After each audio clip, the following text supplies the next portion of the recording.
तो ऐसी माँ यशोदा है जो सदैव यश को प्रदान करने वाली है, इसलिए नाम है यशोदा। इधर नंदोत्सव मनाया गया।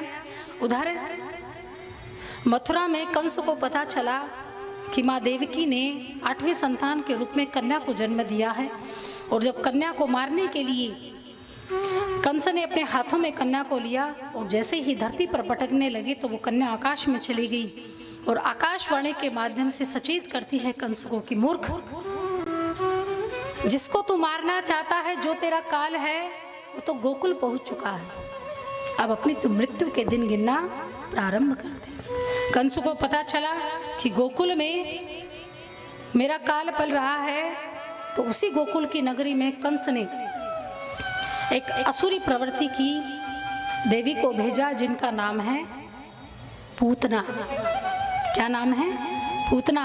सभा बुलाई गई, उसमें सभी असुरों को निमंत्रण दिया गया, तो उसमें एक स्त्री स्वरूपा थी जिनका नाम है पूतना। और पूतना को आदेश दिया कि जाओ ब्रज की भूमि में जाओ, गोकुल जाओ, वहां पर 6-6 महीने के जितने भी बच्चे हैं उन सबका वध कर दो।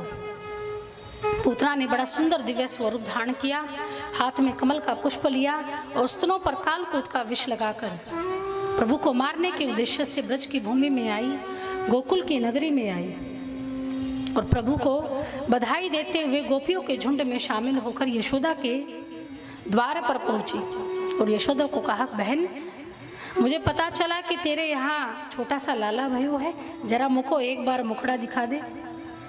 यशोदा ने कहा, अरे बहन जरा बता तो सही तू कौन है। तब पूतना बड़ा लंबा रिश्ता यशोदा के साथ बताती, मैं तेरी मौसी के चाचा की, फूफा की और ये और वो, इतना लंबा रिश्ता। और बोली मैं तेरी बहन लगती हूँ। यशोदा सोचे कि होगी कोई दूर की बहन। कहा तो क्या चाहती है, किस लिए आई है? बोली मैं तेरे बेटे को आशीर्वाद देने आई हूँ, मुझको एक बार मुखड़ा दिखा दे, तेरे बेटे को देखूंगी और फिर वापस चली जाऊंगी। यशोदा ने सोचा बड़ी दूर से आई है, दूर के रिश्तेदार हैं, तो चलो एक बार ठाकुर जी को गोदी में दे दे। तो ठाकुर जी को पूतना की गोदी में माँ यशोदा ने दे दिया और कहा, बहन अब तू थोड़ी देर इसको अपनी गोदी में रख, इतने में थोड़ा काम निपटा कर आती हूँ। पूतना ने ठाकुर जी को गोदी में लिया तो ठाकुर जी ने आंखें मीच ली, प्रभु ने आंखें मीच ली, बिल्कुल कस के आंखें मीच ली। अब पूतना ने सोचा है लगता है ये सो गया है, मारने में भी आसानी होगी।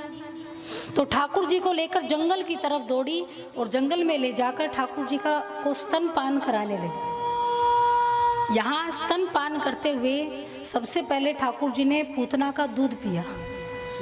क्यों पिया? क्योंकि पूतना कोई और नहीं, ये राजा बलि की बेटी है जिसका नाम है रत्नमाला। राजा बलि की कथा को हम सभी ने सुना था तीसरे दिन, जब भगवान वामन अवतार लेकर आए थे तब वही रत्नमाला द्वार पर खड़ी थी। भगवान के सुंदर स्वरूप को देखा, मन में विचार आया, इतना सुंदर पुत्र है, अगर ये मेरा पुत्र होता तो अपने स्तनों से उसे दुग्ध पान करवाती। भगवान ने कहा तथास्तु। 2 पग भूमि राजा बलि ने दी, लेकिन तीसरे पग वो भूमि नहीं दे पाए। तब भगवान ने राजा बलि को बंदी बना लिया। तब उसी रत्नमाला के विचार बदल गए और कहा, जहां मैं इसे दूध पिलाने वाली थी, अगर ये मेरे हाथ आ जाए तो मैं इसे जहर पिला दूं।